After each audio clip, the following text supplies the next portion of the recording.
could you give me the reason why? Well, my reason, of course, is you got to have that piece of paper to get a job. But see, she didn't value that piece of paper enough, and she saw the system as flawed, and so she gave up. Now, for a long time, as a parent, I was putting myself on a guilt trip. I thought, here I am, an educator. Here I am trying to change public education. I can't even help my own kid. And then I realized, I started looking at her peer group, and I also started telling Christy's story to people. That I go out all over the nation speaking, and I ask them, I say, how many of you have a kid that is Christy? I have a whole peer group out there. I mean, there's a whole generation of kids that we have enabled to say, I'm sorry, I'm ADHD. I don't have to do this. I'm sorry. I have a learning disability. I don't have to do this. But if you've heard anything that we presented tonight, we set the expectations, and they are very high expectations, and they are no different for kids that come out of a poverty home, from kids that come out of a home on the water. I don't really care, because there's one thing I do know, is that ticket is the education. And if they don't get it, they'll never turn their life around. And I know it based on my own child's experience. This is very near and dear and personal to me. We cannot afford to lose the number of kids we're losing in education. We can't afford it. So the other part of it that's happening is there aren't going to be jobs out there for kids that don't go to tech school or college or junior college. I mean, think about it. So when I entered the job market, when I was in college, I took a brand new Smith Corona electric typewriter to school, and I was the most popular kid in the dorm because there were no computers. And I had an electric typewriter. This sucker backspaced and erased. And I mean, it was high tech. Smith Corona. My grandmother gave it to me. When we got Christy's acceptance letter from Florida State, it said, do not send your child to school without a computer. Okay, now think about in a span of 1965, when I graduated from high school, to 1995, when Christy graduated from high school, and what has changed in terms of the job market. I want to tell you a little scenario that really brought it home to me. About 6 years ago, I used to follow the garbage truck into our neighborhood where Azalea's in a little residential section, and I go to work the same way, and I come in 22nd Avenue. Tuesdays and Fridays, I'd follow the garbage truck in, and it was this enormous green truck. 3 guys on the back, big guy driving the truck. Stop the truck, 3 guys get off, dump it in, move up, dump it in, move up, dump it in, move up, right? And then, all of a sudden, it was a smaller blue truck. Blonde woman, about this tall, driving the truck. Has a big claw on it. Stops at the edge of the thing, picks up the thing, dumps it, picks up the thing. No 3 guys on the back. I called the city manager and I said, Rick, talk to me about the new garbage system that you have going on in St. Pete. Talk to me about the people that used to be on the back of the truck and the people that drove the trucks. I said, did you hire out of that pool of people? And he said, boy, I wish I could tell you we did. I said, all right, well, let's back up a minute. What was the requirement to be a garbage collector? And he said, high school diploma. I said, all right, so out of all those people, did you hire them back into that? And he said, we couldn't do it. He said, first of all, the truck's driven by a computer. He said, we even went to color coding the buttons in sequence and tried to train that pool of people to be able to operate those trucks. And he said, we were only able to rehire 50% of them. Now, there is a big indicator for how the public education system is failing America. Where are those people going? See, the jobs, even in things like the garbage industry, are becoming so technology-based. I only have 2 people in my school that can't do their job. Out of 115 staff members, 2 that can't do their job unless they can use a computer.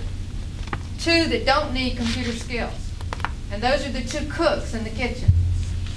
And everybody else, custodians included, must have knowledge of the computer in order to do their job. That's changing also. Cooks are going to have that. Yes, they will. But I mean, that, what is that for these kids? I have a question.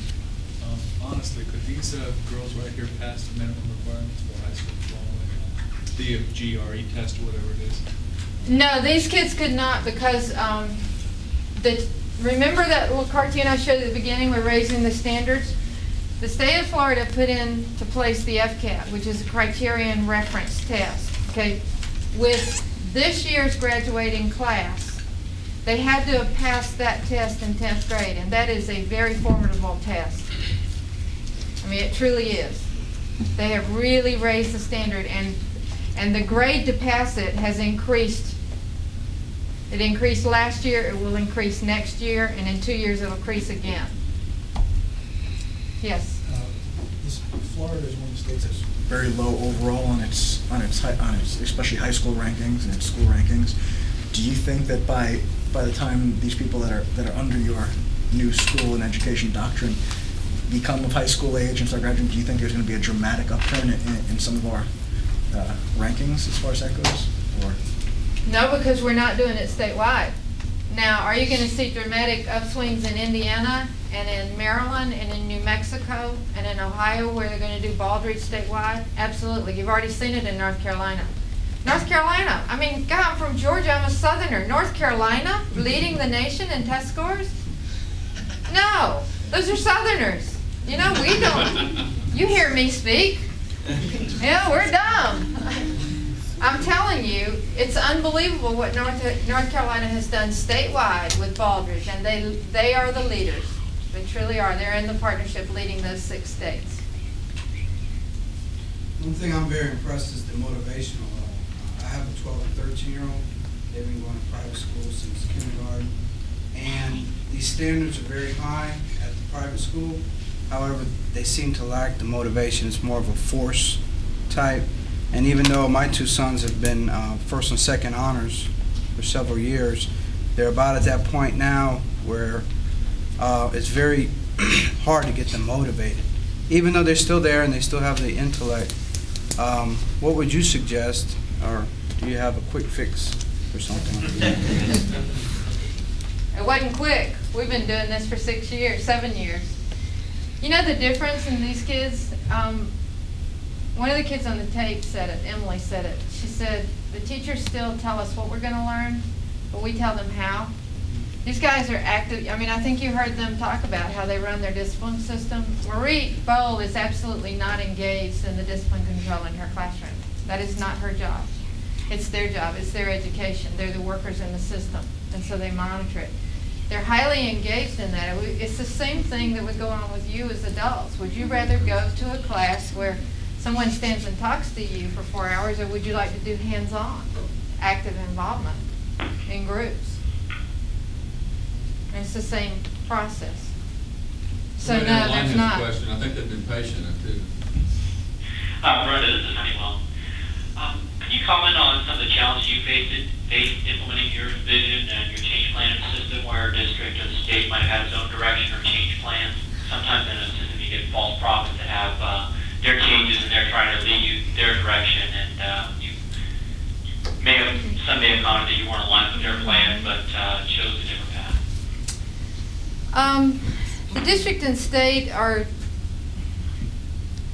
you know, as I said earlier, in my perfect world, it would be alignment between what was going on in the Department of Education and what was going on in the district. Now, there is alignment in the standards. We have some very good state standards, and the district has taken those and broken them down, and we have taken them in our school and aligned them, so there's some nice curriculum standards involvement there.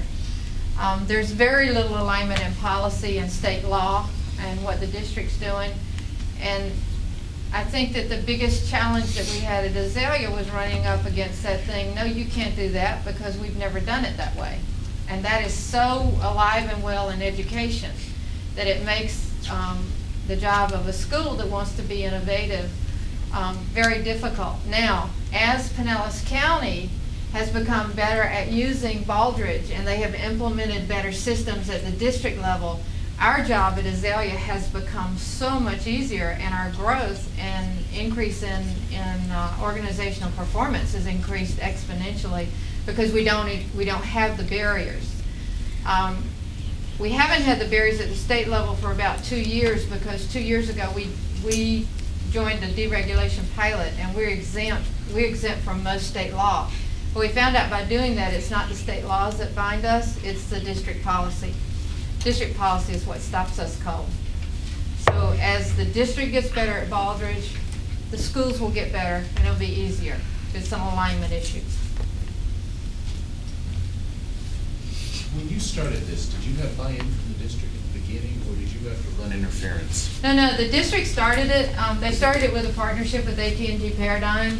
AT&T Paradigm gave the district 100,000 seed money to try this. These kids are being really patient with me.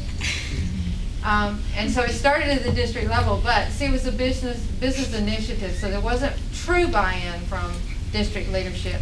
Now, as our school and some others have increased their test scores, the district has bought in a great deal, and now Pinellas is truly doing it. I would venture to say, at this point in time, maybe not for much longer, but at this point in time, Pinellas is probably the benchmark in this stuff in terms of a large school district. We're 22nd largest school district in the United States, so that's a formidable organization to try to move 15,000 employees, 112,000 kids. I should qualify something I said earlier. It's becoming less and less and less optional. I worked over there for, 7, 8, 9 years, ever how long this has been going on, long time. And it was all purely optional to begin with. In other words, Brenda could do it, and they let her do it, it was optional. But now it's becoming less and less and less and less optional. And some people are going through the motions of it, but are not really into it yet. But more and more people are But more and more doing it people are. because they see it. They see the results. Yes. Sorry? Oh, District-wide, yes, at some level. Like the Not- school improvement plan, for example, every school is required to put together a school improvement plan for the end of the year. This is what I'm gonna do next year. Well, those things are all now aligned to Baldrige criteria. In other words, what are you gonna do in leadership? What are you gonna do in strategy and planning? Who's your customer, what's the requirements? You have to show what your results you're gonna measure and track are. But it's all aligned to Baldrige, and so you can't run from it anymore. Now, you can take the old system and lay a Baldrige thing on top of it. You see, and that's what a lot of people have done. But they don't have a new system like Brenda's school has. It's not a new system, but it's becoming less and less and less, optional for you to do it. But what we said a minute ago is still true, and that is that they can go down to the middle school, and the middle school not practice what they've learned at Azalea, and there will be virtually no consequences for that. But they have some other stuff they'd like to share with us. Let's let them do that. We only have about 7 or 8 more minutes, so. These goals, have goals never been in the old system? Well, I'm sorry. Goals. Well, she's talking the old system before you got there in kindergarten, so I guess I better answer it. No, not prior to 1991, when the state legislature said every school would have a school improvement plan. That was the point at which schools started writing goals. And then we just wrote them to put in a notebook to give to the school board to keep in the office up there. So you don't know what it's like to be in the other system? They don't. They don't. Do you have any friend that's in the other system? I mean, Any friends in other schools? Well, I guess most of our friends. Talk to them. Oh. I guess most of our friends are at our school, but I have a friend at Perkins. I don't know if you know what that, but Perkins, and she uses not as much as us, but graphs and submissions, but nothing like what we do. what I'm curious about is if you can choose to work with 46 people as a group, or just if you can choose between work with 46 people, or and to work with whole class, what would you choose? Have you ever felt that you are sacrificing yourself because of the group work? When we work as a group, everyone has a say and everyone gets their chance to share their ideas. So it's kind of, no matter if you're in a group of two if you're in like your whole class, and both like groups you're in, you get a say, and it's not like you're not involved in it, because you are. So I think probably you have to understand too that they move out of working whole class into group and back into whole class. I've been into their classroom when the whole class has been engaged in something that they're all actively working on, and all groups are turned toward the teacher who's doing instructing. Then she breaks them back out into their groups but they move in and out of that scenario all through the day. It is true that there is a subordination of the individual to the group. I mean, well, you can ask them. How do you feel when your class doesn't do well on an exam? I mean, when your teacher talks about the test scores, they talk about the class, right? yeah. And you know how your class is doing as a whole, right? Yeah. We have data posted on our wall, so we know. And so when the class doesn't meet its goal, does that bother you? Yeah, Yeah. because we're all in this together. So, I mean, if one person fails, we all do. Yeah. So like we have to help. But the name of the game in education is to get 100% of the kids at grade level. It's not to get 20% of the kids at grade level, it's to get 100%. I know what I'm really asking, I want to ask about is, are you happy? I want them to be. Do you want me to leave the room? Because I think learning is great. To get a good grade is very important. But this is your childhood. You have a right to enjoy yourself. If you can enjoy improving your grade, that's great. I have no more to say, but you want to do some other things and you can miss some things. But you have never been in the old system, so you can't compare. So that's. They really haven't, because they came in kindergarten and. One of the things that's going on here too is that they have uniforms too. They all wear the same thing to school. And so you have this culture there where people don't stick out and they don't challenge each other, and in the sense that you're the dummy that got the class score low. They don't do that kind of stuff. They help each other. It's a very incredibly pleasant place. When you're walking around during the day and people are going to the lunchroom or whatever, there's not fights and all that. They do kid stuff and they nitpick with each other and whatever, but there's not fights, and there's not this group of kids versus that group of kids, and it really is a good, solid, they're happy kids. You don't see a lot of unpleasant kids except the ones coming out of Brenda's office. Their day's pretty much downhill. You usually have a parent that Well, what would you guys like to share with us? We only have 5 minutes left. What do you want to tell us? Well, we had picked out a few sections to focus in on. We kind of just wanted to share them. Yeah. Well, show us. Okay. Well, at our school, the older students partner up with the younger ones and act as a tutor to them. And our 5th grade class teams up with Miss Kidwell's kindergarten class, and once a week, every Thursday, we go to the computer lab and we teach them how to type and to use and how to use the computers, because right now in almost every job you have, computer skills involve something, and so we kind of help them. And then we also have kids who help other classes with younger kids, and they help them with reading. We use the process of kids helping kids, because sometimes it's easier for kids to explain things than for teachers to do it.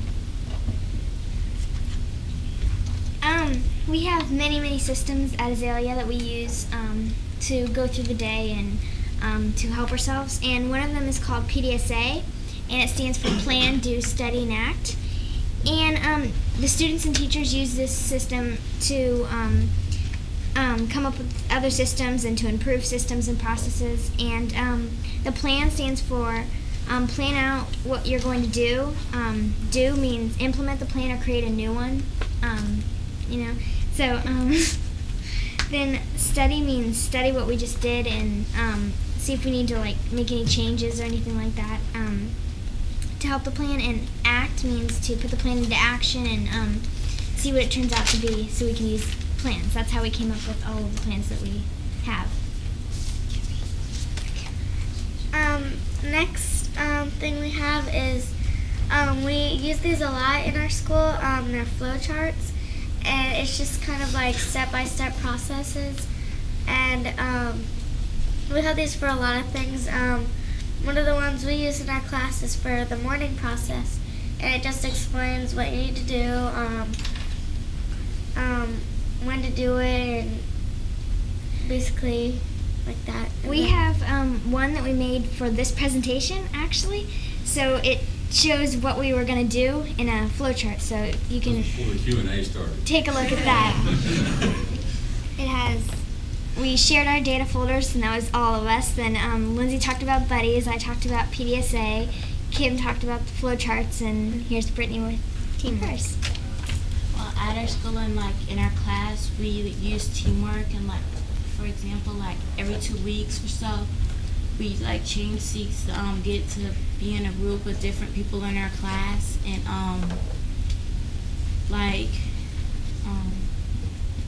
we get to like help others. Like if we have a group and we have to do like a certain subject, we have to use teamwork, and like our teacher asks us at the end if anybody participated, because like if it's for a grade, then the person won't get credit for what the other people in the group did. And like teamwork means like if you're in a group that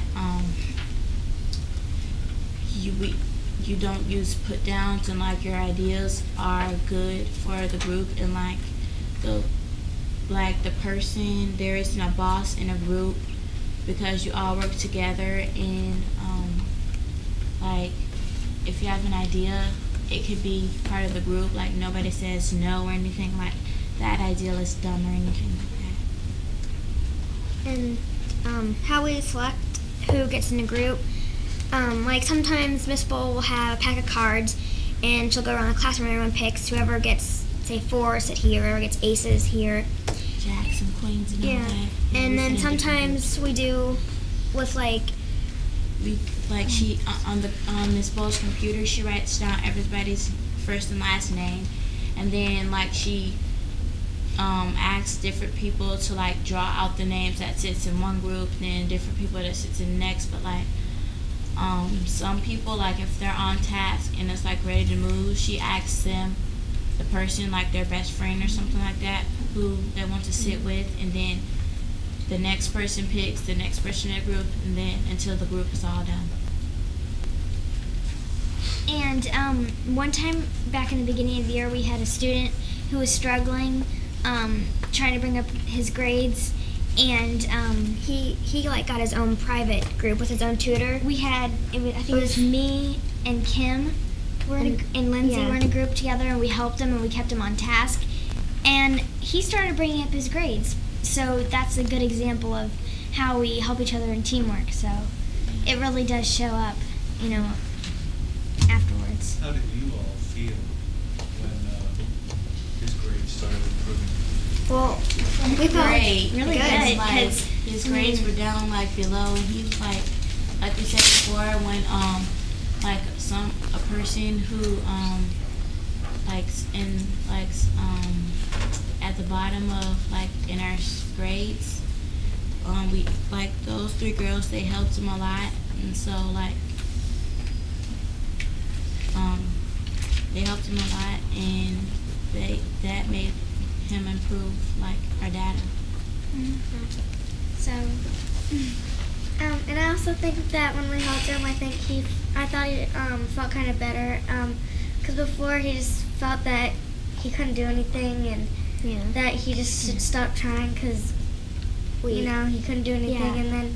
And then we thought, well, to make him better and to make him have more self-esteem, that we would help him and help him stay on task and try him. Yeah, so he felt better about himself. So, like for the rest of the time he was there, he could, since after he had been helped, he could do it on his own now because he felt better and he felt more that he can achieve by himself after he'd gotten help. Well, let's give him a big round of applause.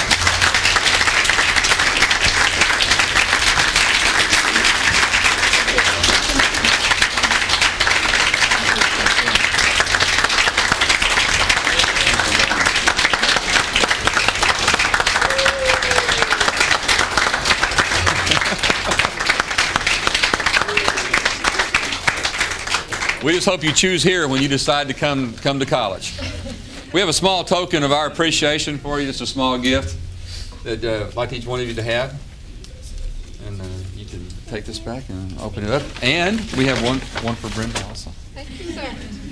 No umbrella? No umbrella. Give me an umbrella. We're off umbrellas this year. But we really do appreciate it, you guys. And thank you very, very, very much for coming out. We're really proud of what you've done. Thanks for the opportunity. And we appreciate it. We'll take about a 10-minute break and we'll come back, reload the tape. Thanks.